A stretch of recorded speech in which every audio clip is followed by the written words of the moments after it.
بسم اللہ الرحمن الرحیم۔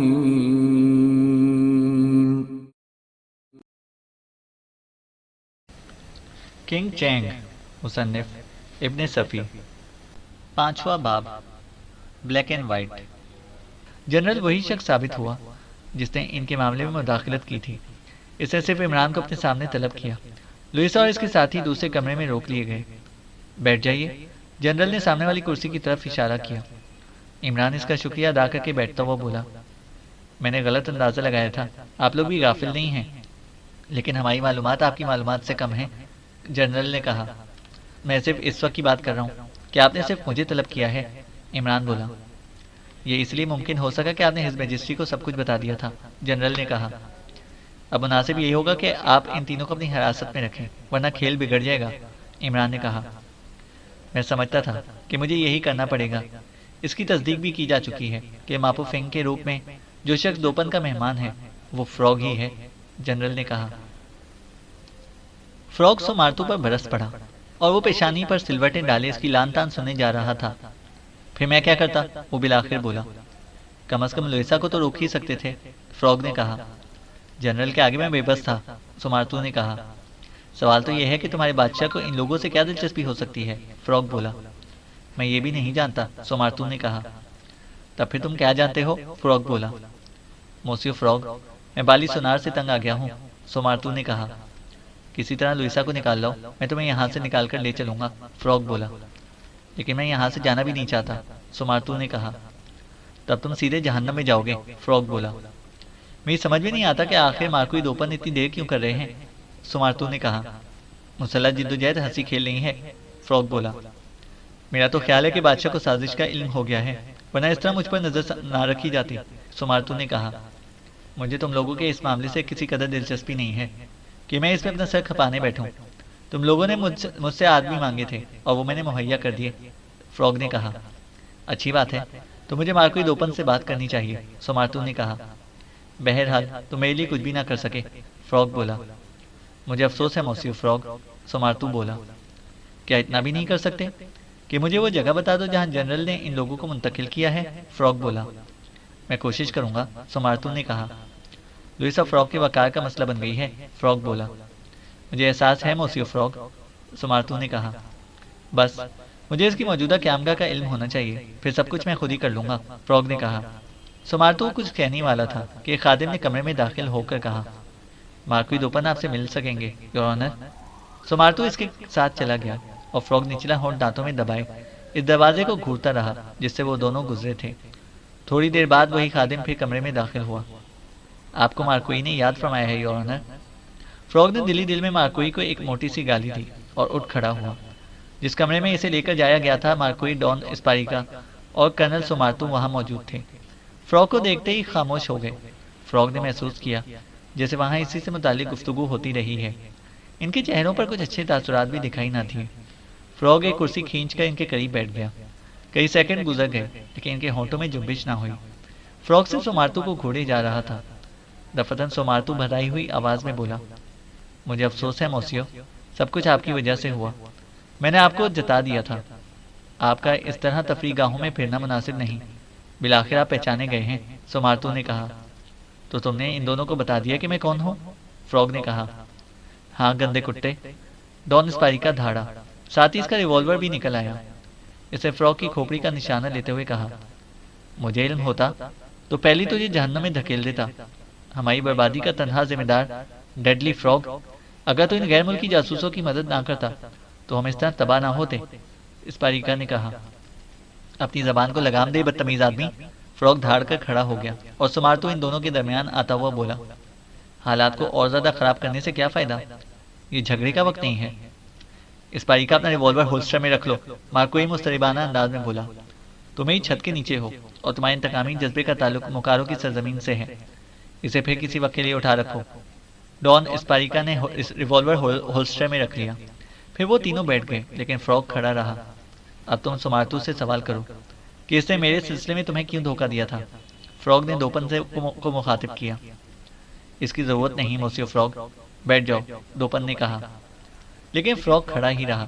سومارتو بولا، میں نے تو یہ کہا ہے کہ آپ کی بے احتیاطی کی وجہ سے وہ لوگ ہوشیار ہو گئے ہیں، اور اب تو یہ سوال بھی پیدا ہو گیا کہ وہ کتنا جانتے ہیں۔ وہ سب کچھ جانتے ہوں گے، ڈان اسپاریکا غصیلے لہجے میں بولا۔ مارکوئی کے چہرے پر فکر مندی کے آثار گہرے ہوتے جا رہے تھے۔ اس نے سومارتو سے کہا، ذخیرے کی حفاظت کے انتظامات سخت کر دیے جائیں۔ اس کے مہیا کیے ہوئے آدمی ہمارے ساتھ نہیں دیں گے۔ ڈان اسپاریکا نے فراگ کی طرف دیکھ کر کہا۔ کیا تو اپنی ناپاک زبان بند نہیں رکھے گا؟ فراگ دھاڑا۔ میں کہتا ہوں بات نہ بڑھاؤ موسیو فراگ، دوپن سانپ کی طرح پھپکارا۔ اسے سمجھاؤ۔ اسپاریکا، مجھے اجازت دیجیے مائی لارڈ۔ سومارتو اٹھتا ہوا بولا، ذخیرے کی طرف سے تشویش ہو گئی ہے۔ ہاں ہاں تم جاؤ، دوپن ہاتھ اٹھا کر بولا۔ سومارتو چلا گیا۔ میں بھی جا رہا ہوں، فراگ گرایا۔ کہاں موسیو فراگ؟ دوپن آہستہ سے بولا۔ یہاں نہیں رہوں گا، فراگ نے کہا۔ فی الحال یہ ناممکن ہے موسیو فراگ، دوپن نے کہا۔ مجھے یہاں سے جانا ہی پڑے گا مارکوئی دوپن۔ کرنل سومارتو نے مجھے بے حد ذلیل کرایا ہے۔ میں اسے اپنی توہین سمجھتا ہوں کہ مجھے اپنی شخصیت چھپانی پڑے۔ سومارتو نے تو خود ہی مجھے مشورہ دیا تھا اور خود ہی میرا راز بھی فاش کر کے چلا گیا، فراگ نے کہا۔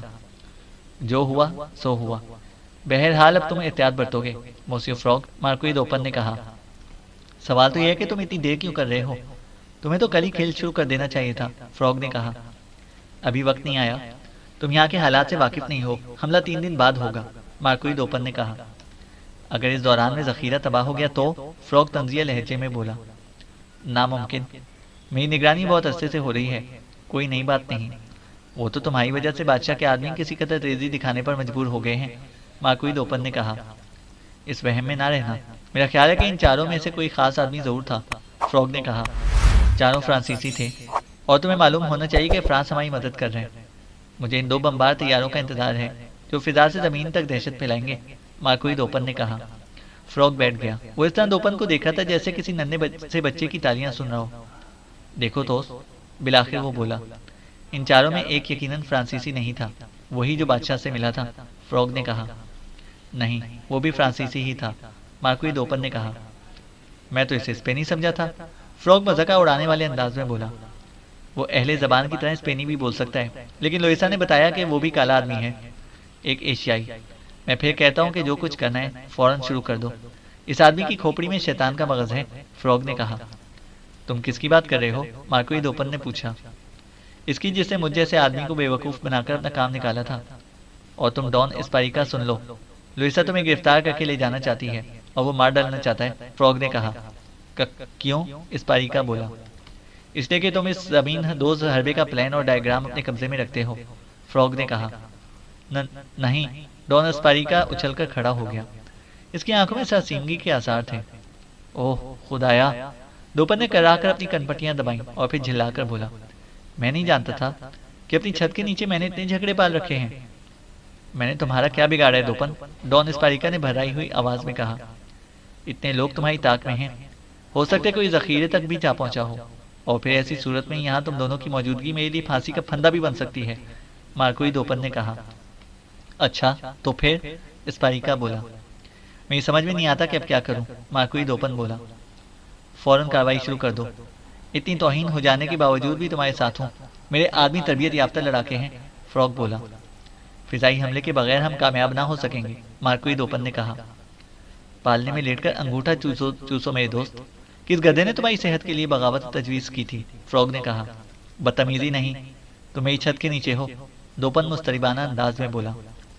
یہ چھت صابن کی جھاگ کی طرح بیٹھنے والی ہے دوپن، ورنہ اب بھی کچھ شروع ہوا کرا دو، معمولی ہی پیمانے پر صحیح، وہ الجھ جائیں گے، ورنہ تھوڑی دیر بعد تم خود دیکھ لو گے کہ کنگ چینگ کا نائب مستقبل کو سونگنے میں اپنا جواب نہیں رکھتا، فراگ نے کہا۔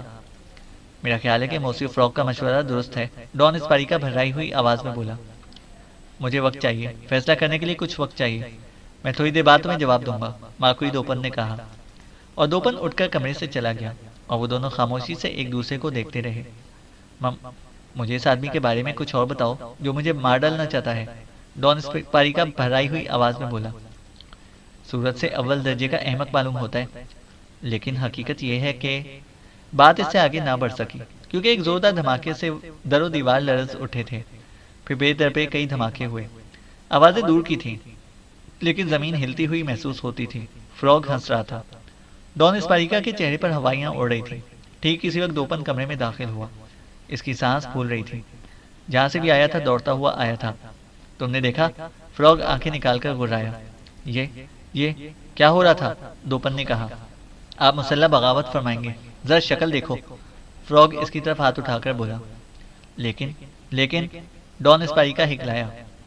اسلحے کے ذخائر تباہ کر دیے گئے، میری بات سنی نہیں گئی تھی، فراگ چیخا۔ کوئی کچھ نہ بولا، پورے محل میں بھگدڑ سی پڑ گئی۔ امبینی اور لیہارا بھی کمرے میں پہنچ گئی۔ فراگ لیہارا کو دیکھ کر مسکرایا۔ اگر ذخائر تباہ ہو گئے تو اب میری باری ہے، دوپن نے کہا اور مادے کے بل کھانسنے لگا۔ تم بھی خود کو مردہ سمجھو، فراگ نے ڈان اسپاریکا کی طرف دیکھ کر کہا۔ مجھے خوفزدہ کرنے کی کوشش نہ کرو، ڈان اسپاریکا حلق پھاڑ کر چیخا۔ جتنی جلدی ممکن ہو ہمیں محل چھوڑ دینا چاہیے، دوپن نے ہانپتے ہوئے کہا۔ میرے ساتھ آؤ، ہم فرار ہو سکتے ہیں۔ تمہیں بچا سکتا ہوں میں، فراگ نہایت اطمینان سے ڈان اسپاریکا کی طرف انگلی اٹھا کر بولا، لیکن ایک شرط کے ساتھ۔ ارے میں کہتا ہوں کہ بھاگو، دوپن پاگلوں کی طرح اچھلتا ہوا بولا۔ شکل دیکھو اس باغی کی، فراگ نے دوپن کی طرف ہاتھ اٹھا کر کہکا لگایا۔ جہنم میں جاؤ، دوپن نے کہا اور چھلانگ مار کر دروازے سے نکل گیا۔ امبینی بھی اس کے پیچھے ہی جھپٹی چلی گئی۔ تم اپنی شرط جلدی سے بتاؤ، ڈان اسپاریکا بوکھلائے ہوئے لہجے میں بولا۔ شاید وہ نیرا ٹیکنیشین ہی تھا، لڑنے بھڑنے والا آدمی معلوم نہیں ہوتا تھا۔ لیہارا کو میرے حوالے کر دو، فراگ نے پرسکون لہجے میں کہا۔ خاموش رہو کتے، اسپاریکا حلق پھاڑ کر چیخا۔ ٹھیک اسی وقت کرنل سومارتو کمرے میں داخل ہوا۔ اس کے چہرے پر وحشت ناچ رہی تھی۔ مارکوئی کہاں ہے؟ اس نے ان کی طرف توجہ دیے بغیر سوال کیا۔ بھاگ گیا، فراگ نے کہکہا لگایا۔ غضب ہو گیا۔ اسلحے کے ذخائر تباہ کر دیے گئے، جنرل کے آدمی محل گھیر رہے ہیں، بھاگو، سومارتو نے کہا۔ جب محل کو گھیر رہے ہیں تو بھاگو کس طرف سے؟ فراگ نے طنزیہ لہجے میں پوچھا۔ یہاں سے سرنگ جنگل تک گئی ہے، جس کا علم مارکوئی کے علاوہ اور کسی کو بھی نہیں ہے، تم کیا جانو؟ سومارتو نے کہا۔ مارکوئی نے مجھے بتایا ہے، مگر مارکوئی ہیں کہاں؟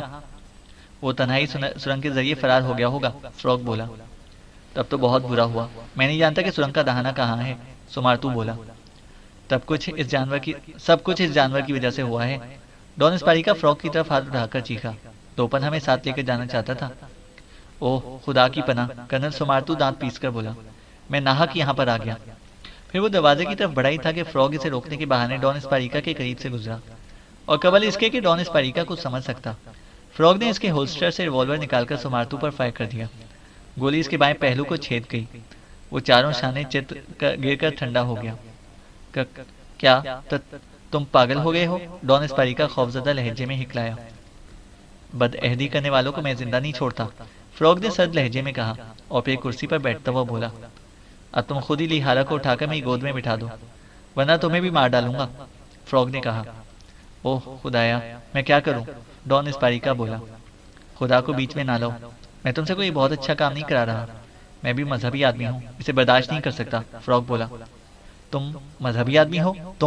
تم اسپاریکا بولا۔ تمہیں اس پر حیرت کیوں ہے؟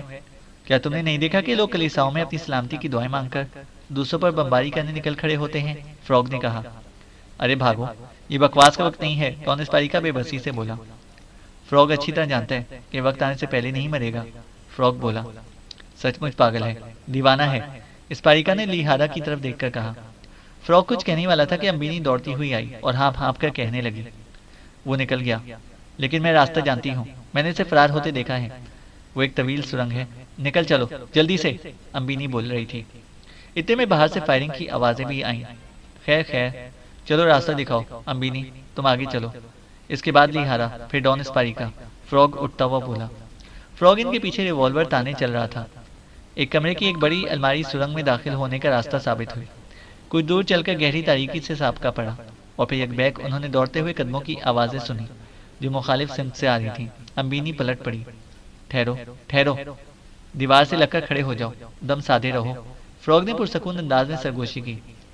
وہ دیوار سے لگ کر ایک لائن میں کھڑے ہو گئے، پھر ایسا لگا جیسے دوڑنے والوں میں سے کوئی گر کر رہا ہو۔ میں کچھ نہیں جانتا، کسی نے کہا، اور ان لوگوں نے مارکوئی دوپن کی آواز صاف سنی۔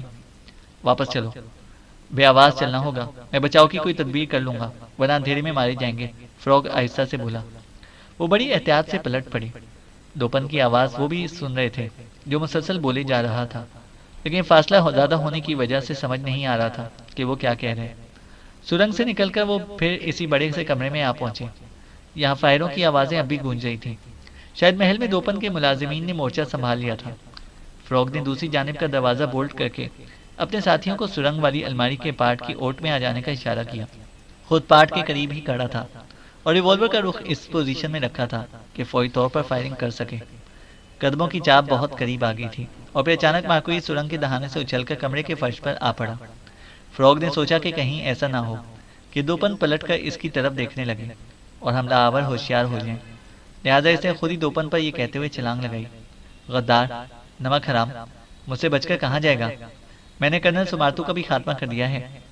دوپن کو ایک ہاتھ سے دبوچے ہوئے وہ تیزی سے سرنگ کے دہانے کی طرف پلٹا اور ریوالور کا رخ سامنے کھڑے ہوئے افراد کی جانب کرتا ہوا دھاڑا، اپنے ہاتھ اوپر اٹھاؤ، لیکن پھر خود بخود ریوالور والا ہاتھ نیچے جھکتا چلا گیا۔ لوئیسا دو سفید فام مردوں کے درمیان کھڑی سے گھور رہی تھی۔ اچھا تو تم ہو، آؤ آؤ، تمہارا شکار بھی یہیں موجود ہے، فروگ نے کہا۔ تمہارا بہت بہت شکریہ موسیو فروگ، وہ کہاں ہے؟ لوئیسا چہکی۔ یہ ادھر، فروگ نے کہا۔ لوئیسا اور اس کے ساتھی سرنگ کے دہانے سے کمرے کے وسط میں آ گئے۔ ڈان اسپاری کا بوکھلا کر کی قدم آگے بڑھایا۔ فروگ بھی دوپن کو چھوڑ کر اٹھ کھڑا ہوا تھا اور اس کی تمام تر توجہ لوئیسا کی طرف تھی۔ اس نے کہا، لوئیسا، میں نے کرنل سمارتو کو ختم کر دیا، وہ یہ سازش کا سرگنا تھا۔ یہ دوپن تو کاٹ کا الو ہے، فروگ نے کہا۔ ہاں ہاں، میں بے قصور ہوں، دوپن جلدی سے بولا۔ لیکن تم یہاں کیوں مقیم ہو؟ لوئیسا نے فروگ سے سوال کیا۔ تمہاری شکار کی نگرانی کرتا رہا تھا کہ کہیں یہ ہاتھ سے نہ نکل جائے۔ میں تمہاری طرح بے وفا تو نہیں ہوں، فروگ نے کہا۔ ہائے، مادام سے بدتمیزی، لوئیسا کے ایک ساتھی نے جھلا کر کہا اور فروگ کے گال پر ایک زوردار تھپڑ رسید کر دیا۔ بس پھر کیا تھا؟ فروگ نے اس پر فائر جھونک مارا۔ اس نے دوسری طرف چھلانگ لگائی اور فروگ کا وار خالی ہو گیا۔ دوسرے فائر کے ساتھ ہی اس نے ڈان اسپاریکا کے عقب میں غوطہ لگایا تھا اور تیسری گولی ڈان اسپاریکا کے سینے میں پیوست ہو گئی۔ یہ کیا کر رہا ہے؟ لوئیسا کا دوسرا ساتھی چیخ کر فروگ پر ٹوٹ پڑا۔ اس دوران میں 2 فائر اور ہوئے، لیکن دونوں خالی گئے اور ریوالور بھی خالی ہو گیا۔